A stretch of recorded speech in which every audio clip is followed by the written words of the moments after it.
Low, pitch-gray clouds rolled in the western sky as I approached the McCann Lighthouse. I noticed a change in the air. It was cold, salty wind foretelling a severe storm. I knew as much from my decades of sailing. Analyzing the new lighthouse's elevation on the island, I suspected that it should be fine come the front. Perhaps only the western docks would see real damage. My three companions in the lighthouse were less experienced than I, although they were more familiar with the grassy island for which the lighthouse was named, having resided there for upwards of a year. They were Malcolm, a stocky fellow with a bum leg; Alfred, tall and skeletal; and Hale, the youngest and least experienced. "He's a special one, that Shirham lad," Malcolm remarked in his thick Scottish lilt. "Damned if he ever stands around the water without shaking like a leaf." The storm rolled in a few hours after my arrival. The four of us sat and chatted over coffee, ready for a long night as the first patters of rain and the first rumble of thunder came. Alfred, being scholarly to some end, recorded the onset of the storm in a log. A nervous tinge came to Hale's eyes as he peered out the window at the swelling storm. Damned if Malcolm was wrong. The beacon failed 1 hour into the storm, to which my three companions reacted with no surprise.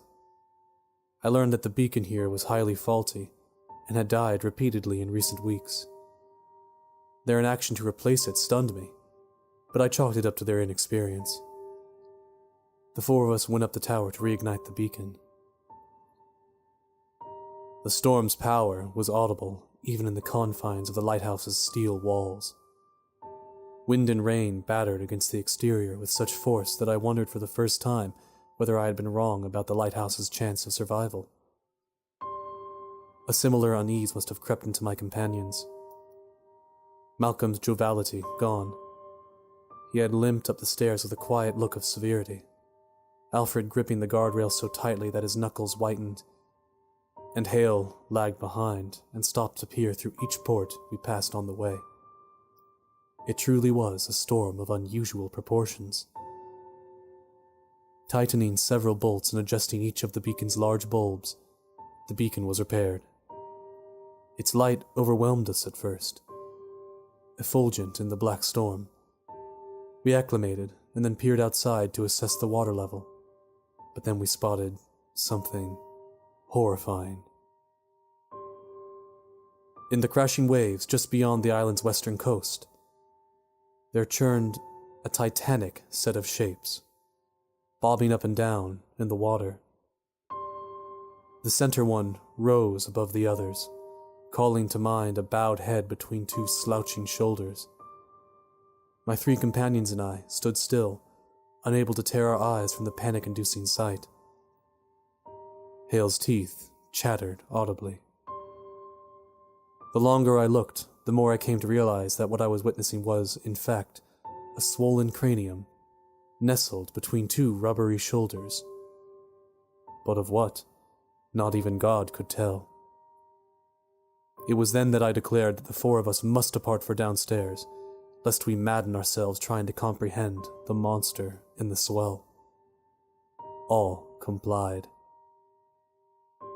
In the coffee room, we speculated the monster's identity. Malcolm supplied frenzied tales of sea monsters and the wrath of God. It wasn't coffee that he drank now, but whiskey. Alfred sat mostly quiet, again recording the situation in his log with shaky hands. Hale cowered near a window, still glued to the outside. At the peak of one of Malcolm's tales, which I had bared with growing fatigue, Hale let out a piercing shriek and tumbled backward from the window, seizing and rolling on the floor. I ran to his side and shook him furiously in an attempt to reclaim him, but he retreated into a catatonic state, only staring upward into nothing with jaw agape. "Good Lord," Malcolm moaned. I joined him and Alfred at the window. where I saw what had caused Hale to seize. The monstrous form in the sea now stood closer to shore, with a full upper body, humanoid, and octopoid head exposed to the beacon's light. But it was not just that. Crawling from the waves were legions of obscured, humanoid creatures, mere shadows even in the light. The three of us only stared, utterly stunned and afraid. Our reflection did not last, however, as suddenly one of these creatures emerged from the shadows just yards away from the window. The pelting rain distorted its appearance, but there was no mistaking its piscine upper body, or its protruding teeth, or its bulging eyes, which blinked one at a time at us. At its appearance, I could not stifle the sudden flow of hot tears from my eyes. I collapsed onto the floor, beside the comatose Hale, and was only able to watch as Malcolm and Alfred flew into a frenzy to board every window at ground level. If not for their efforts, I fear that I would not be here to share this tale. When at last the windows were boarded and we were in absolute darkness, a collection of rabid bangs exploded around the lighthouse, as of many fists pounding against it. Glass of boarded windows shattered and the boards flexed, but they held against the force. The noise rose to a dreadful chorus, with a crescendo of guttural groans, pouring rain, and thundering lightning. Somewhere amidst the nightmare, I lost consciousness, either out of exhaustion or horror.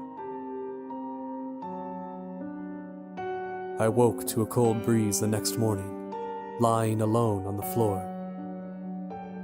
Warm sunlight shined on me from the doorway, left ajar. I rose and stepped outside, seeing no sign of my companions or the loathsome creatures of the previous night. The western docks, I saw, were destroyed as I had predicted, but the lighthouse was unscathed, save for the broken windows. I went back into the lighthouse, where I discovered Alfred's log, resting open on the couch. I picked it up and read the final entry. Storm gone, sea calm, God watches over.